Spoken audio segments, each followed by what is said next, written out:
Chair calls the Greenwood Leflore Consolidated School District special call meeting to order. Today is February 17th, 2022, 3:30 p.m.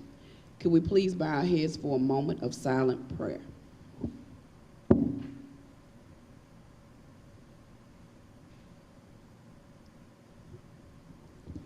Amen. Chair will entertain a motion to approve the agenda. So moved. Second. It has been motioned and second. All in favor? Aye. Any opposed? Ayes have it. Motion is carried. Just a reminder to everyone who speaks to please speak in your mics, because the community say that they cannot hear us when they're tuning in to Facebook or our district website. So when you're talking, please speak into the mic. The first item on the agenda is MSBA, and this is just a reminder that on next week, Monday, Tuesday, and Wednesday, the board will be either online or in person for our annual conference with the Mississippi School Board Association. And we just want to make sure, Ms. Washington, that everything financial is up for us. What day do we pick up our checks?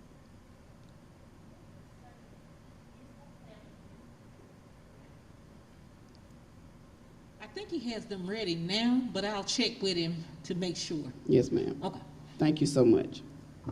Next item on the agenda is Delta Health Alliance, dealing with the Leflore Promise Community Memorandum of Understanding.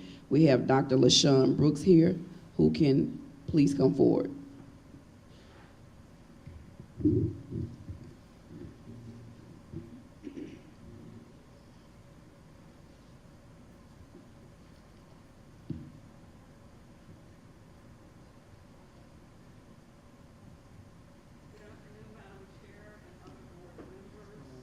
Good afternoon.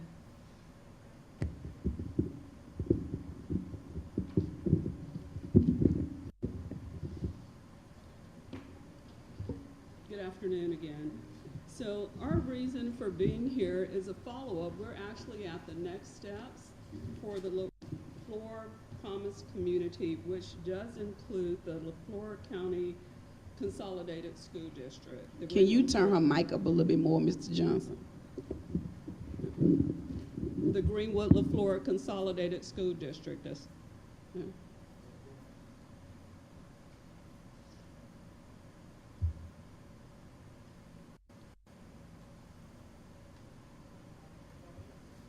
Thank you. All right, thank you. So if you would turn your attention to the blue folders that are at your table, you will notice there's a table of contents. This is a follow-up to a meeting we had with Dr. Pulley and Ms. Coleman on January 27th, where we presented similar examples of the memorandum of agreement. That needs to be in place so that we can have the programs in place for when school starts in the fall. We are getting to a critical point where if this is not done by the end of March, we're in jeopardy of this funding going elsewhere.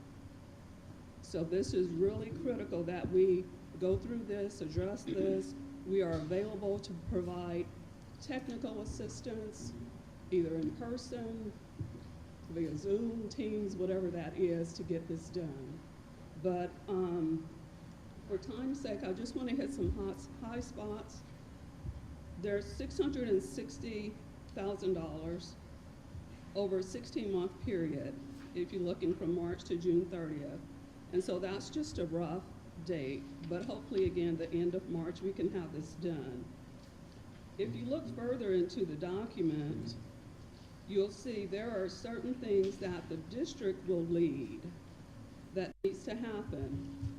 If you look at, starting on page 21, in Appendix C, there are 3 district-led initiatives.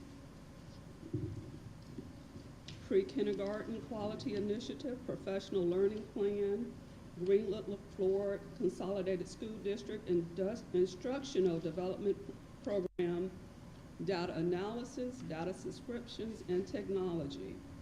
We have provided some outlines with some examples on what is needed. This does not mean you need to come up with something new. However, these programs are to enhance and strengthen what's already being done. So, you know, maybe there's a pre-K program you already have, and it's going pretty good, right? And so you look at that and you say, you know, well, if we had a few more teachers, or if we had this, or if we had that, you can write that into this initiative. Same thing for the others. So again, we're available to provide any technical assistance that may be needed. So those are some of the major items. The other items include 2 positions that the district will post. That includes a data analysis and also a liaison. The data analysis will, it could be someone who's already at the district that is identified, and we will help to supplement that salary if that's necessary. As far as the liaison, same thing. Could already be an existing employee who takes on additional responsibilities with additional pay that will be supplemented through the grant. The data analysts will help to collect the data. This program is data driven. That's the only way we will know where we need to put some more resources, where we need to look at what's working, what's not, is if we have data. The data that the school district now holds will be considered baseline data, right? And so there's a description of all of that on pages 16 through 20.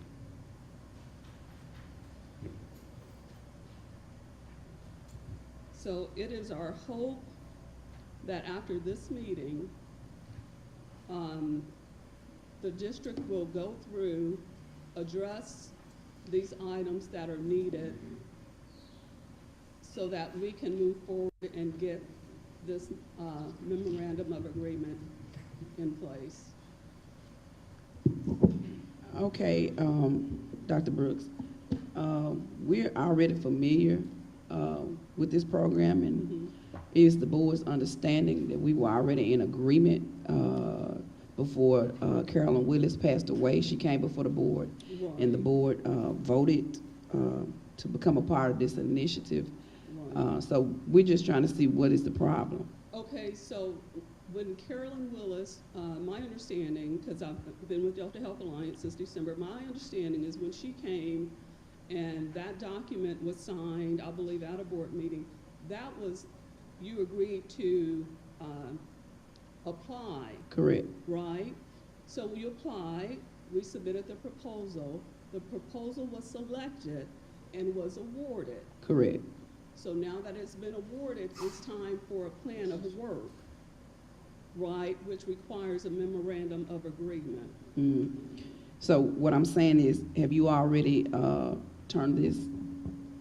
No, because the district has to do its part. I know I'm saying, but have you already presented it to the district? That's what I'm asking. Ma'am. Yes, ma'am. We met with Dr. Pulley and Ms. Coleman on January 27th to go over this, and we met with them in Dr. Brown's absence.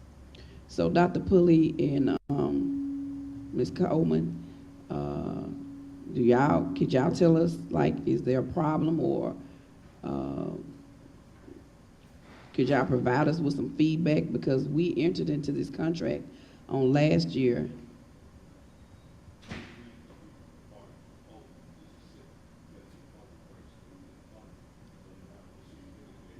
But what I'm saying is, we went that route knowing that we wanted to go into this.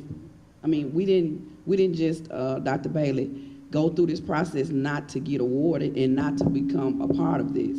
Yes, Madam President, but there are steps. So the first step was the proposal. We agreed to be a part of the Correct. proposal. So the next step, we know that we have to sign paperwork. Right, but it has to be presented to us. So the district has not presented that, and that's what Dr. Brooks is doing now. No, We did present it. Well, no, I'm saying it hadn't been presented to the board. Right, That's no, what I'm because saying. we, Well, I mean, did- you wouldn't present it, the Right, but we administration didn't- would. Right. we should have just been able to work with the district. Correct. Is all I'm saying. So myself, Dr. Matthews, and Ms. Poindexter, Mhm. we set a meeting to meet with the superintendent on the 27th to go over the same thing. Mhm. She was not available, so we met with Dr. Pulley. Correct. Ms. And the Coleman, board and has went already over- given the thumbs up on this last year. I disagree, Madam President. Board Yes, we members, did. board Yes, we members, did. what was your vote? Absolutely. Ms. Abraham, your vote was up. It Dr. Moore, was your vote up? Yes. My vote was up. Was your vote up, Ms. Lewis? Ma- Okay. Madam President, I would like the minutes to be pulled because we did not agree to the MOA or MOU in this Okay, case. We agreed Dr. to the Pulley proposal. and Ms. Coleman, do you all have an update for the board? Yes, ma'am. We did meet with Dr. Brooks, and we discussed the MOU at hand, and there were several items in the MOU that Dr. Pulley nor myself could commit to without the superintendent's approval. For example, we could not make the decision to identify an employee who would work 50% of the time with us and also 50% of the time with Delta Health Alliance as a requirement of the grant. There were also, or if you're looking at the MOU, there is a lot of data that Delta Health Alliance is asking for bi-weekly. As it stands now, the district doesn't report many of those data points bi-weekly. Additionally, those data points are gathered by multiple people in the district, so to identify someone to gather all of that data, they would have to have access to multiple systems. No one person holds access to every system we have where data is pulled from. Also, one of the things that we discussed was the summer program. As it stands now, the district does not have extended school nor summer school because we were waiting on approval of ESSER funds that we don't have at this moment. So we would be agreeing to having a summer program for Delta Health Alliance in the district when we don't have it for ourselves and we know we don't have employees identified to be present, but open up the building for their programs, an 8-week program. Typically, we have summer program for the month of June that's aligned to our summer feeding program. What Delta Health Alliance is proposing is an 8-week program, which is different from what we've ever done. We had some concerns. How do we feed the children over time? As I said, there were just multiple items that Dr. Pulley nor myself could commit to without the superintendent's approval. She does. I understand that you need the superintendent's. Can you speak in the mic, Ms. Abraham? I understand you need the superintendent's approval, but my understanding also is that in addition to the amount of money that this school district will receive, the community is going to receive within $30 million for the community ourselves. And what I'm hearing is, well, we haven't done this before, and we don't want to take the steps to what we need to do. To your point, Dr. Bailey, when we said that we were on board with this program, that meant everything that followed was on board with this program. In my opinion, that's what it was.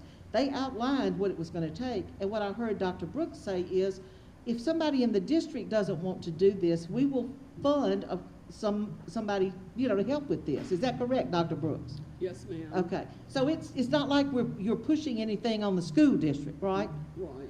Okay. So I have a question. Go ahead, Ms. Lewis. So, as it pertains to the summer. Can you speak in the mic? Okay.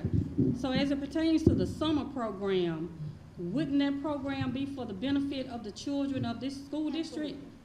Right, this school district and the community. So, and let me just say, the summer programs come under a different MOA. This MOA is for the school year. The summer programs come under a different MOA. Not only would it be at the schools, but there'll also be an opportunity for our community organizations in Leflore County. We'll put out an RFP for our community organizations to write proposals to also have summer programs, which would really, be beneficial to the students who possibly can't get here or not at that age. And so those organizations can provide programs for those cohort of children. So that's not part of this. We need to get past this, and we'll come back and address the summer. And if we need to make adjustments, that's possible, but the data has shown all these programs that are in this Promise Community, as it has been shared with you previously, are research-based, data-driven programs that show they work. And here's the thing. So if you don't get a signature from this district, that means our whole community will lose $30 million. This impacts the entire community. Correct. Because we have to hire, Delta Health Alliance has to hire people to run the programs that are within the Promise Community. So you're looking at jobs. When people get jobs, they spend money. And so all of that impacts our local economy. Question, Madam President? Go ahead, Dr. Bailey. Dr. Brooks, again, thank you for coming and presenting this information to us. On page 4, number 7, that's Article 9. Ms. Washington, I'm not certain if you have a copy, but I would like to know if our business office can accommodate that, considering, the challenges we've had. And then after that, I just have one additional question. And none of these questions are for you, Dr. Brooks. I apologize.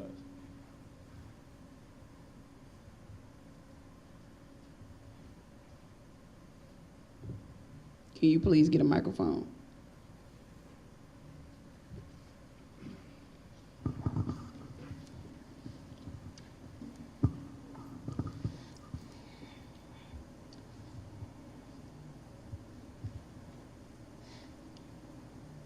I think our understanding was that the district's match was actually stuff we were already doing anyway. So it wouldn't be an additional cost to the district. It's something we already supposed to be doing. Correct. All right, thank you, Ms. Washington. Okay. My next question is, and Dr. Brooks, if I'm incorrect, please correct me. In the initial proposal, I don't recall anything being listed about the district hiring personnel. And again, I could be wrong. And let me just say this, Doc. Is my understanding that the board elected to implement, for lack of a better term, a hiring freeze unless it's for essential personnel? And would hiring somebody, if we went that route, be considered an essential personnel? And I do understand the alternate route is maybe adding some additional duties onto a job that somebody is currently doing. Dr. Brooks, did you just say that you all will pay for supplements? Yeah. You said that, right? We will So if pay we're on a either freeze or not, 100% or, She said 50%. sir. No, but I said, the- you mentioned The 50% district pro- will select the person, Uh-huh. but the funding would come from the grant. And Correct. That's 100% from the grant. One- And that would be 100%. from the district side, or would that be No, from? from the grant. Everything we're talking about is grant, but Mhm. district responsibilities. Mhm. But that person would be an employee of the school district, correct? And not the grant. Right, So again, that's hiring. freeze. but the salary and fringes. Understood. Understood. Right. Yes, ma'am. I would feel very concerned if this board would not support that program. It's an incredible gift to this community, and I think what I remember from what Ms. Willis said, that was like two school districts went aware. Could you tell a little bit about that? Right, so this would be the third district in the state to have a Promise Community. There's one in Washington County, which is Deer Creek, and the others in Sunflower County, which is Indianola. In addition to helping $30 million brought to this area. so my question would be for Attorney Pulley. I want to know, can the board approve this contract, and also can the board authorize me to sign this contract as board president? Does this document require the superintendent's signature? But this board could authorize me to sign. on behalf of this school district? No, I believe that you would have to sign along with the superintendent as well. Let me go back. Ms. Abraham is 100% correct in that the initial, everything that came to the board before, the board was on board, you all were on board with everything related to getting the money and all of that. This document, if I'm not correct, please correct me, this document of the MOU, which is a contract, all MOUs have to be approved by the board. I don't know when this should have been presented to you all, but it was basically just a formality because you had already Exactly. agreed however many months ago to take care of this. But as it relates to your point, if the document requires the superintendent's signature, then when the superintendent comes back, I suggest she signs it along with Ms. Milton. However, if I don't know of any authority that would allow Ms. Milton to sign without the superintendent's signature. Doesn't the superintendent sign every document along with you, Ms. Milton? But I'm asking, can the board authorize me to sign this contract? Can the board make a motion? Well, you signed all of the contracts. No. I'm just saying alone to approve. Can the board make a motion to approve this contract? Can the board make a motion to authorize me to sign this on behalf of the school district? Madam President, Go ahead. I have a question for Dr. Brooks, if that's okay. Okay. Dr. Brooks, you stated that you spoke to Dr. Pulley and Ms. Coleman on the 27th. Yes, ma'am. Have you spoken to the superintendent since then? No, ma'am, I have not. I don't believe we've heard back from anyone since then. It was our thought when we left the meeting is, as Ms. Coleman stated, they went forth and met with the superintendent, but there was no follow-up. Well, I can remember a history of this. Ms. Willis was having a lot of trouble trying to get any communication with the district. And so she told me that Dr. Brown had had an assistant call and say, we're not interested in this grant. I'm not, I You're just not, started but in I am December. familiar because I heard those words from her Yes, mouth. yes. So this district did not even entertain talking to Ms. Willis until it was brought out that we were going to get $30 million, or her not talking, Dr. Brown not talking, would prevent $30 million from coming to this community, and $1 million a year. In fact, Dr. Brown's words to me when I asked about it were, well, we're only getting $1 million a year. $1 million is a lot of money to this district. Good afternoon. Good afternoon. Ms. Coleman and I did meet with Dr. Brooks, Ms. Poindexter.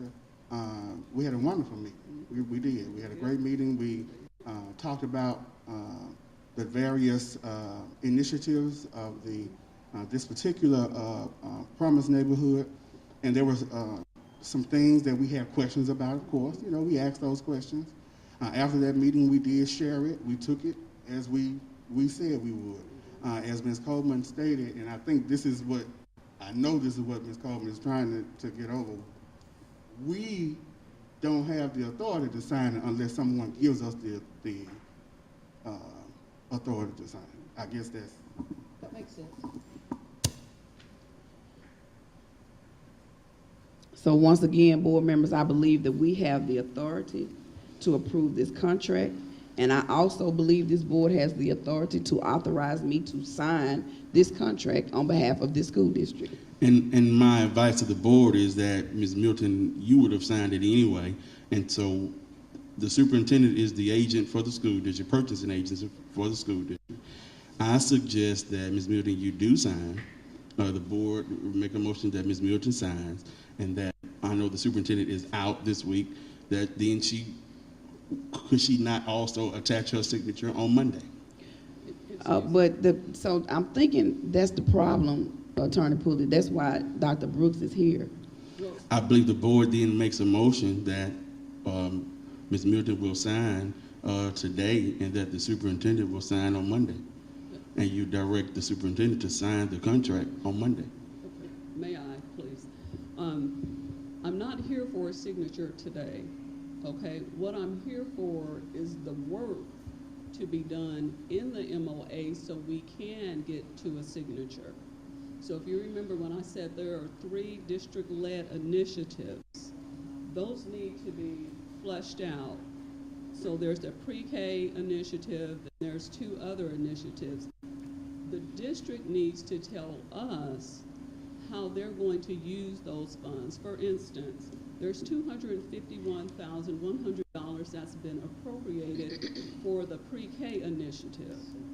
So the district needs to tell us how are they going to utilize those dollars to enhance and strengthen what you already have, or to add to, you know, what you already have and you are doing. And so we've put some documents in here to guide whoever's going to be working on this to help them. And again, we will come and provide assistance to anyone who's working on this document to help them work through it. This needs to be completed and we'll sign it by the end of March, if not sooner. So we don't need a signature, we need the work. So, Madam President. Go ahead, Ms. Lewis. So my suggestion would be, today is Thursday. Could we not wait and meet with Dr. Brown maybe Monday and get some clarity and some directions on who will be working on what? But we know who's working, Dr. Pulley and Ms. Coleman.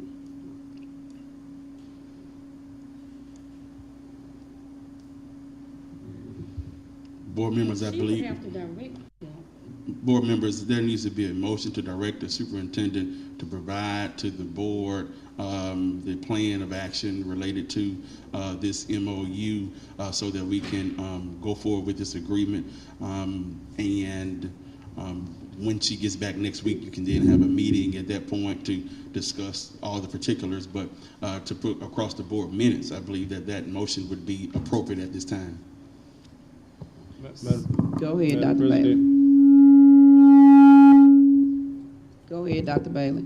I move that we direct Dr. Brown to provide, Attorney Pulley, the directions in which the district will proceed with in addressing the initiatives that have been put forth before the board according to this MOA. That's correct. Second. It's been motioned and second. All in favor? Aye. Any opposed? Ayes have it. Motion is carried. Thank you for coming, Dr. Thank you, Brooks. Dr. Brooks. And thank you as well.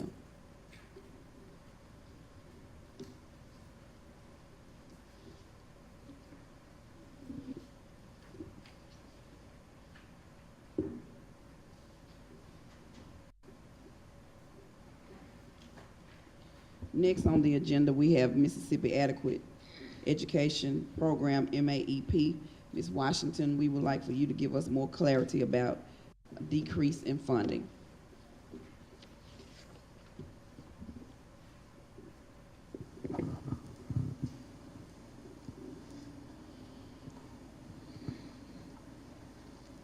Okay. On last week, I was at training for MASBO, and they talked about the waiver that that you normally can get for losing a significant amount of students each year, and you had to meet some criteria in order to get that waiver. To be held harmless is the term that they use. And so when I got back, I called the State Department to see if we would be held harmless. And they told us that we did not apply for it, but there were criteria you had to meet. So she checked to see if at least did we meet the criteria, and yes, we did. But I spoke to Mr. Johnson today, and we went through some of the scenarios, and COVID was not supposed to be one of the reasons why you lost so many kids to be acceptable. So I did write the letter to the state to see if if there was anything we could do, since our superintendent was not here at the time, by that due date, which was December 1. And finding, they said, they sent me a copy of what the law said when determining who would qualify for that MAEP.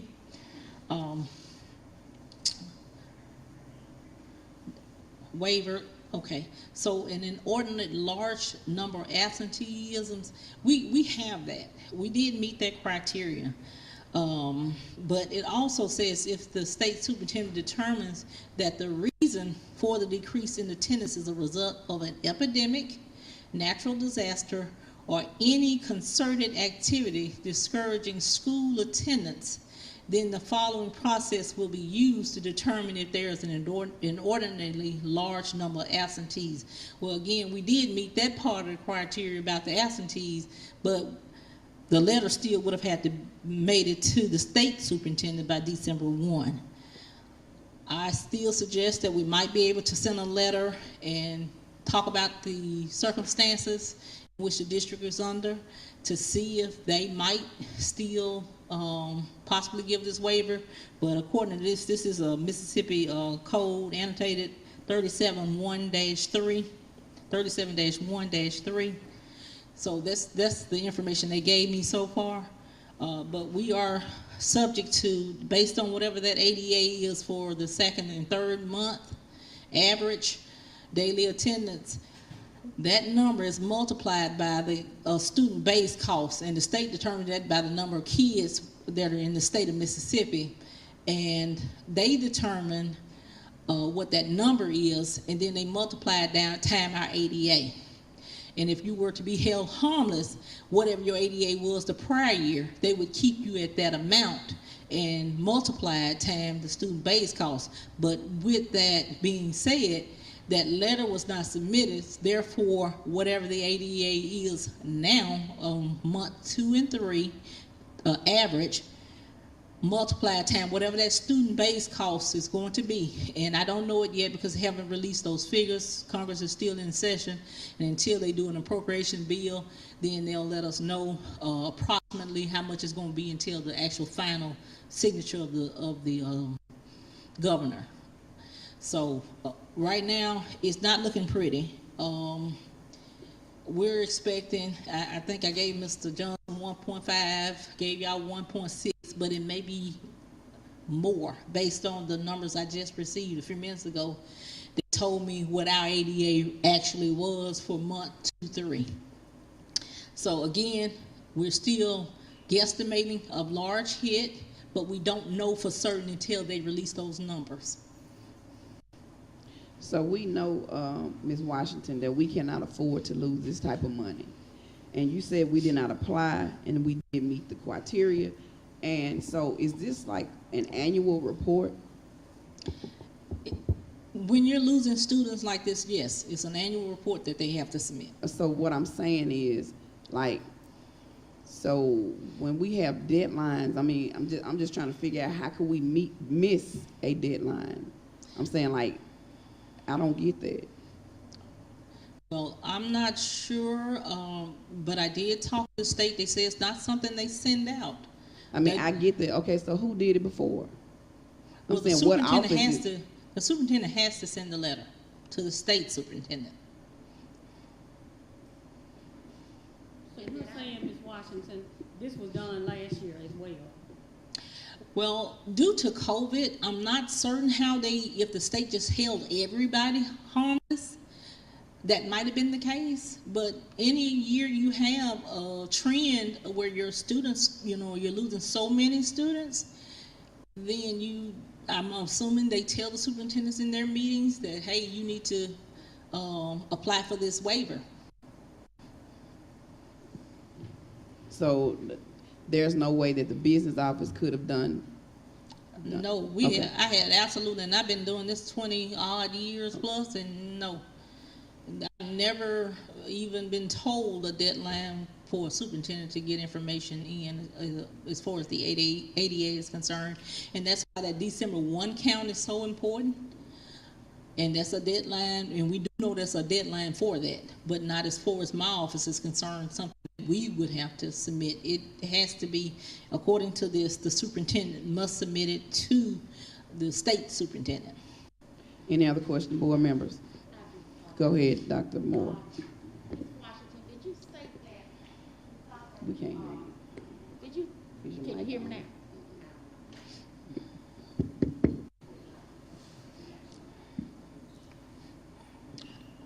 Ms. Washington, did you state that we may be able to contact the MDE to find out if we could still submit something?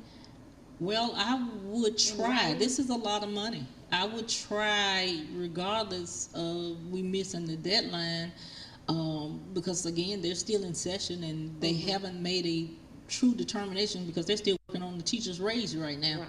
So it might be possible, but according to Miss Letitia Johnson with School Financial Services Director, she said this is it. So I could only take her at her word, but again, she's not the state superintendent. I'm not the superintendent, but if we can get a letter in, I would still try it.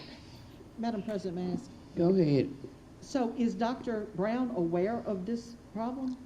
I'm not certain. I do know that the deputy superintendent and the assistant superintendent is aware.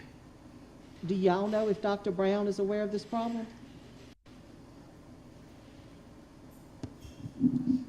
I wasn't aware until this week, so she's out. So I I'm not- can't hear you, I'm sorry. I wasn't aware until this week, until it was brought to my attention, so I don't, I would assume she doesn't know until she returns on Monday.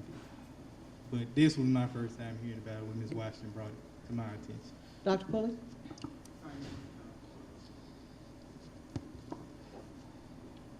Madam President, Go ahead. Our superintendent. Oh, she's in a workshop this whole week in New Orleans that we approved. I got a question. Go ahead, Ms. Lewis. So, Mrs. Washington, when was the last time you got the last correspondence?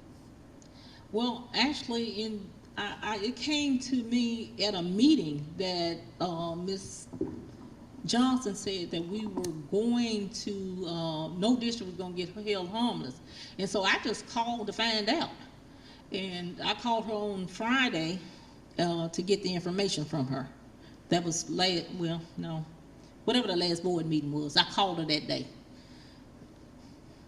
So that's when I became aware of it, that we did qualify on one end, but not the other end because the letter still had to be submitted.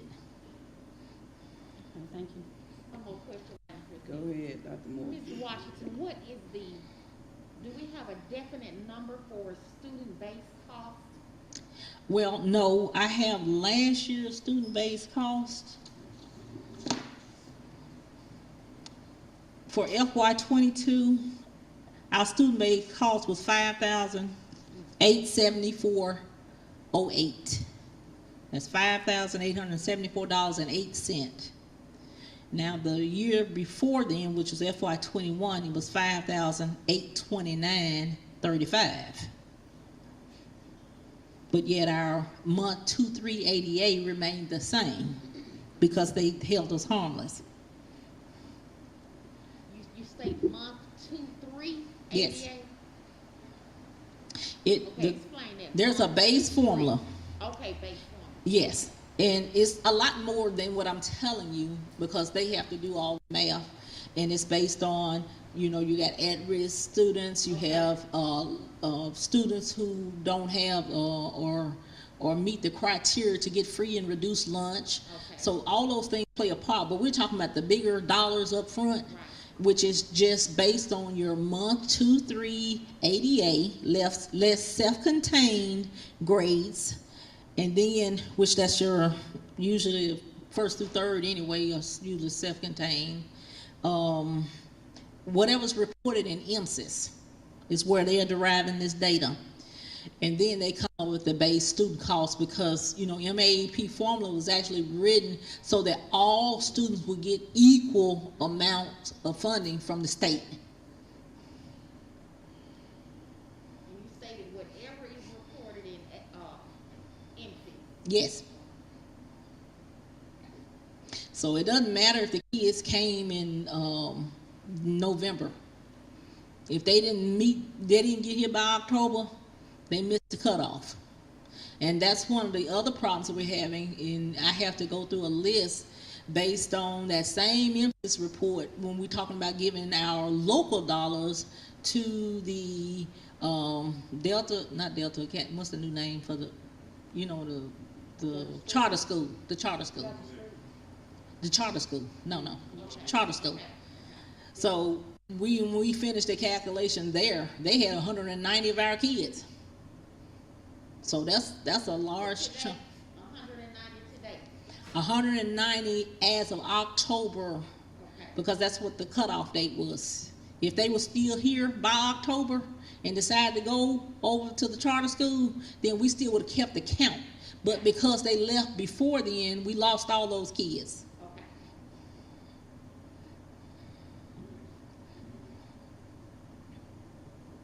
But they still want you to justify in your letter why you lost so many children. Any other question, board members? Next on the agenda is advanced ed current status. Ms. Lewis, Yes. can you speak in the mic? Dr. Puller, do you have any information? Can you update us on the this accreditation process, where we stand right now in the district? We are currently in the process of preparing documents and to upload as relates to the particular format that we have to undergo for the accreditation review in April. This is not MDE required or anything like that, but this is something that several school districts, of course, in the state of Mississippi use as a framework, for continuous improvement, whether that's classroom instruction, procedures and processes, your goals of the district, mission, and that kind of thing. Also, we are working to, when we consolidated the Greenwood Public School District, that district was accredited through this particular organization. The Leflore County School District was not. And so in the first year, we went on as it was, and then COVID came, and so all of that was pushed back. Really, we were supposed to have this particular accreditation last year, but it was pushed until this year. We worked last summer to add on the other 6 schools.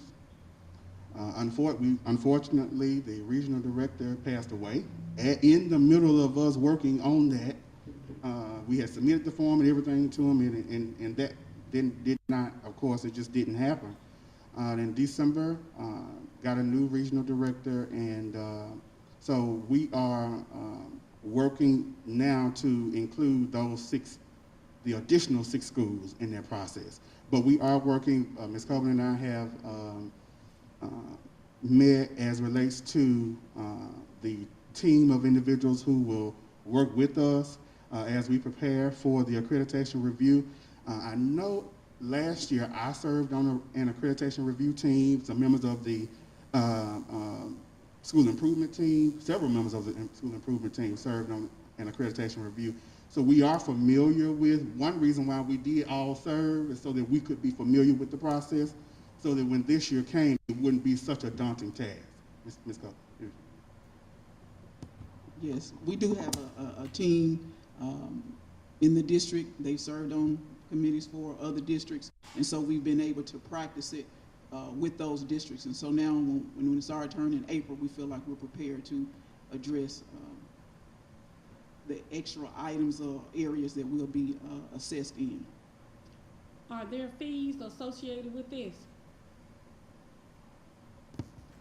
There are no fees associated with the accreditation review. The fee is actually for the accreditation of the school. Mm-hmm. And I knew exactly what the last summer, as we were working with this gentleman to pay for that, he passed away. And so all of that kind of went away and did not surface up again until the new regional director came upon and said, hey, you all did not complete that process. And so Ms. Jefferson and I, along with Mr. Johnson, we kind of worked through that process because we want to do, of course, we want to pay for, you know, what we would have paid for on the first 6 schools, but we do not want to leave out the 6 schools that were not included from the Leflore County School District. That's one thing that we, even in 2019, were trying to get resolved so that as we consolidated, all of our schools should have the same accreditation. So we're not current with those fees? No, simply because of the issue at hand. Okay. When he passed, we would have been that particular gentleman, and I can explain after.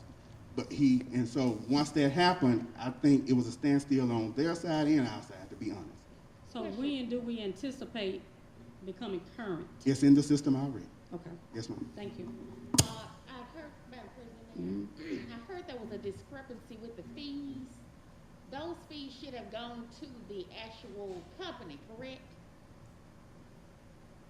So that, Right. we should have been covered in regard to cost. Am I correct? Yes, we were covered up until that last, I think it was July. I think it was like the end of July. And then that's when that unexpected Yeah. thing happened. He actually came up and met with us. Next couple of days or whatever, found out. And then all of that just kind of, because we were in the process of, instead of paying for half, we were in the process of getting all 12 schools on board and then paying all at one time. And and then one other thing was we had received an invoice in the name of Greenwood Public Schools. And so one reason why we had to send it back is because we couldn't pay for it in that name. It had to be in Greenwood Leflore Consolidated. So when all of that happened, it just kind of just went away. The new regional director came upon, and she contacted us, and it is in the system. So have you all had the opportunity to meet with her? We scheduled a meeting. She reached out, and because on one side was that part, and the other side is the accreditation review. And so we have scheduled a meeting with her, kind of waiting on her to get back with me, but we are in that process. I did speak with another representative that was not the person who sent that request, and we did let her know that we had only received one email from the person, which was back in November. And I think they thought maybe they were sending some things. I don't know if it went to the superintendent and I don't know that.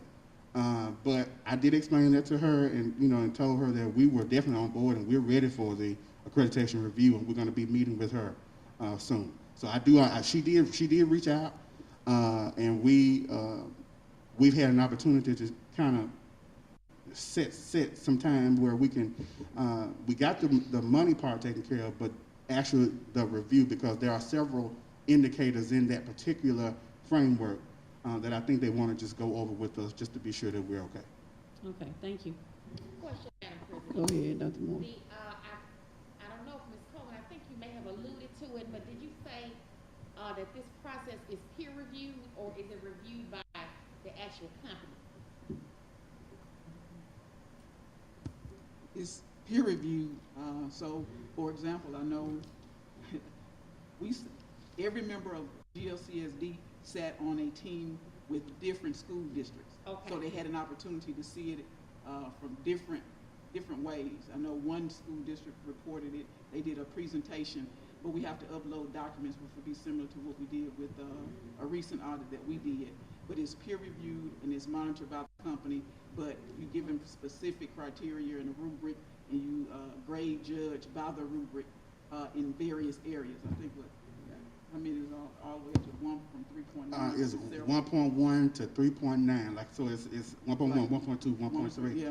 Right, and so but by us being able to serve, I served on the review team for Ocean Springs High School. I know one of the members of the curriculum team served on, I want to say it was either Biloxi or the... Every person did a different district, so we would know what it looked like from several different districts. So when would, in our case, GLCSD wouldn't be reaffirmed? We would just be getting our new. For the first time. Yeah, For the correct. first time. We would just be getting our, the actual status. For the first And time. then reaffirm would take, okay. So when does, when would you all receive notice of receiving, the accreditation? The process happens in April, so I'm not sure the turnaround for the response. Okay. But the process occurs in April. Now, in the system, there's a final report, and I just saw that, that they will send back to us around May. I look like I remember the date, May 14th, that they'll send us the final report. What happened when we consolidated in 2019, they just carried over, if you were accredited in the Greenwood Public School District, they just carried it over to the next year.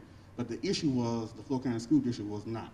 Right. And so we were in the process on combining that. I want to ask a question, Dr. Pulley. How is data entered into MCES in this district?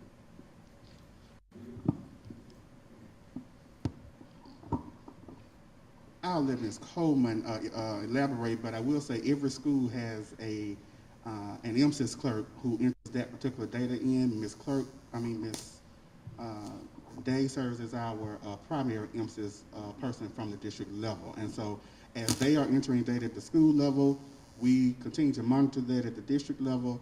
And then many times, because we get it all the time, we receive information saying this report has been completed, this report has been completed. Ms. Coleman. So let me ask one more question, Ms. Washington.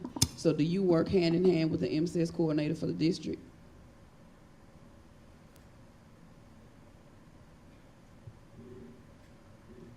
I only work with her when it's something that applies to my district or dealing with personnel issues.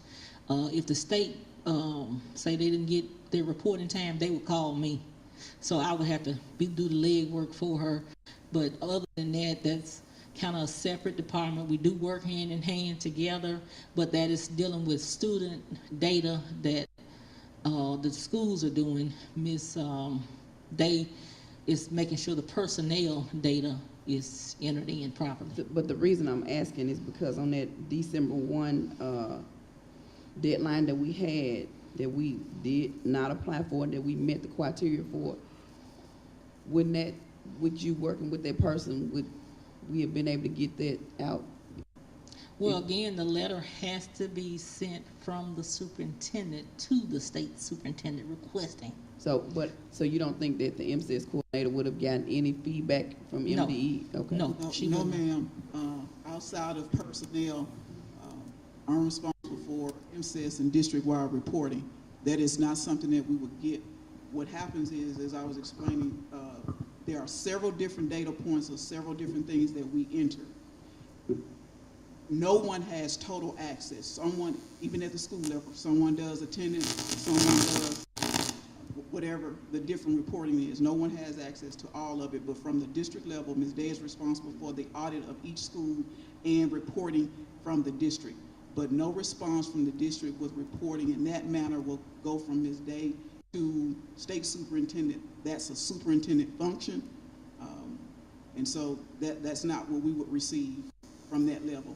We do have blasts that we get from the state every month or throughout the month that tells us what's important for those of us that are reporting to the state. That's not something that we would have knowledge of or be privy to. That's it. Thank you. Any other questions or observations, board members? Chair will entertain a motion to close this session for consideration of executive session. Second. It has been motioned and second. All in favor? Any opposed? Ayes have it. Motion is carried.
board had decided to go into executive session to discuss the personnel search for the superintendent position.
While in executive session, the board made the following action. The board has finalized the contract for the superintendent of education, and the board will inform the community when an agreement has been reached. The name of the newly appointed superintendent will be announced on Friday, February 18, 2022, after he or she has informed his or her present employer.